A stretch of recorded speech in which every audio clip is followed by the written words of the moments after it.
ICC chief Baghdadi హతమైన విషయంపై America అధ్యక్షుడు Trump ప్రకటన చేస్తున్నారు. ప్రత్యక్ష ప్రసారం ద్వారా చూద్దాం. Because we found this out at a similar time. No, we're after these leaders, and we have others in sight, very bad ones, but this was the big one. This is the biggest one, perhaps, that we've ever captured, because this is the one that built ISIS and beyond, and was looking to rebuild it again. Very, very strongly looking to build it again. That's why he went to this province. This is why he went to this area. You know, a lot of people I was watching this morning and hearing, and they said, why was he there? People were so surprised. Well, that's where he was trying to rebuild from, because that was the place that made most sense if you're looking to rebuild. Yeah. You said your tweet last night. At what moment did you decide to send that? So I said that right after I knew they had landed safely. When they had returned. Right. And that was to notify you guys that you have something big this morning, so you wouldn't be out playing golf or tennis or otherwise being indisposed. Where were they safe? Where did they landed? I'd rather not say. But we landed in a very friendly port in a friendly country.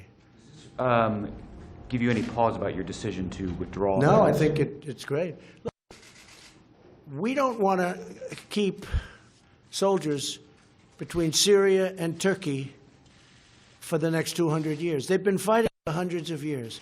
We're out. But we are leaving soldiers to secure the oil. We may have to fight for the oil. That's okay. Maybe somebody else wants the oil, in which case they have a hell of a fight. But there's massive amounts of oil, and we're securing it for a couple of reasons. Number one, it stops ISIS, because ISIS got tremendous wealth from that oil. We have taken it. It's secured.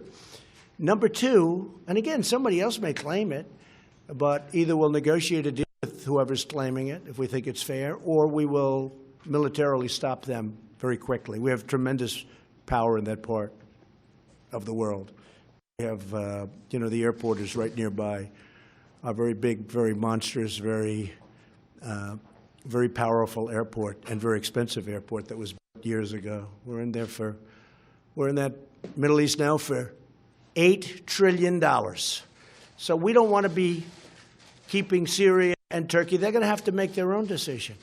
The Kurds have worked along incredibly with us, but in all fairness, it was much easier dealing with the Kurds after they went through 3 days of fighting, because that was a brutal 3 days.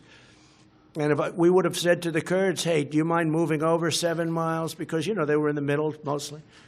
So you have 7 or 8 miles. Could you mind moving over? Because I have to say, Turkey has taken tremendous deaths from that part of the world. We call it a safe zone, but it was anything but a safe zone. Turkey has lost thousands and thousands of people from that safe zone.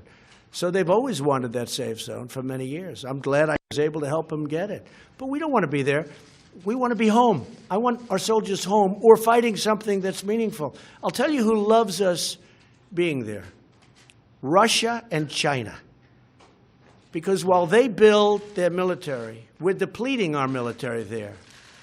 So Russia loves us being there. Now, Russia likes us being there for 2 reasons. Because we kill ISIS, we kill terrorists, and they're very close to Russia. We're 8,000 miles away. Now, maybe they can get here, but we've done very well with Homeland Security and the ban, which, by the way, is approved by the United States Supreme Court, as you know. There was a reporter that said, we lost the case, and he was right in the early court. He didn't want to say, just refused to say that we won the case in the Supreme Court. So, but we have a very effective ban, and it's very hard for people to come to our country. But it's many thousands of miles away, whereas Russia's right there, Turkey's right there, Syria is there.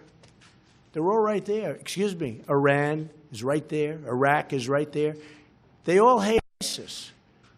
So we don't, in theory, they should do something. And I'll give you something else. The European nations have been a tremendous disappointment.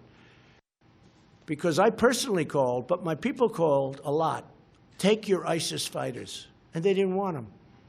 They said, we don't want them.